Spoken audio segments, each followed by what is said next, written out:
Romans and the Huns, they couldn't have possibly known each other. They absolutely did. These two might have fought right next to each other, as a matter of fact. So the people depicted in Mulan were actually the Xiongnu. They came 400 years before the Huns. The Huns were in the western part of Central Eurasia. China over here, Huns never touched them. They also lived in a land that didn't have great pasture lands, so they did not have a huge cavalry. They were mostly infantry, not cavalry.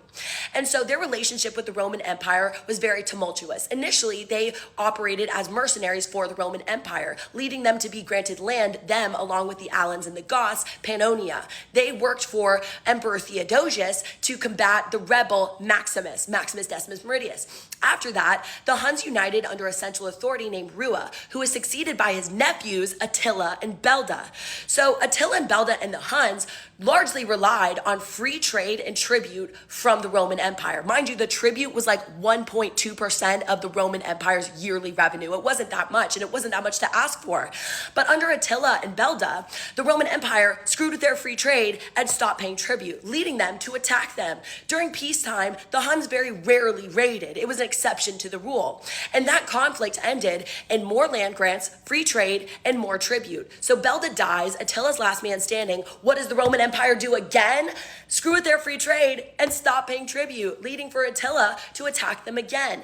Now this one ends in 455 with the Huns being defeated, and they eventually migrated north and became what would be known as the Bulgars. So a fun fact about the Roman Empire, they split into two halves, the Western and the Eastern Roman Empire. The Eastern Roman Empire sustained itself politically and economically, eventually becoming the Greek Byzantine Empire, whereas the Western Roman Empire completely collapsed for a variety of reasons, one of them being the constant invasions from the Huns, the Goths, and the Alans, the Vandals. And that could have been avoided. I hate to victim blame, but they chiseled into the tablet and they signed the scroll, and oftentimes they couldn't or wouldn't keep their word. You don't screw with people's tribute, and you don't screw with people's free trade. That's just not something you do. So low-key, they brought it upon themselves.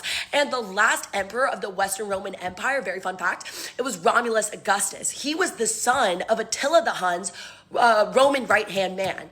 And so this depiction in Nightmare in the Museum of Attila and this Trojan warrior is completely ridiculous, because it might lead you to believe they grew up in different areas of the world at different times and might not have known each other. They probably did know each other. They might have fought next to each other. And I find it really prejudice and a little bit racist that he doesn't speak Latin for some reason, and Attila the Hun is speaking what sounds to the audience like gibberish, and also representing Attila as this crazed, bloodthirsty barbarian is also ridiculously inaccurate. Like I said, they might have like everybody was a bad guy. Everybody was a bad guy. Showing Attila the Hun to be uniquely violent is just racist, point blank, period. And also, like I said, they were ethnically diverse. They didn't only look like this, and then they didn't only speak one language. They spoke a variety of languages.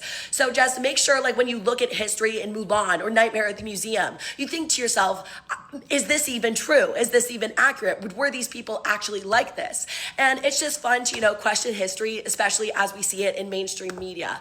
Thank you.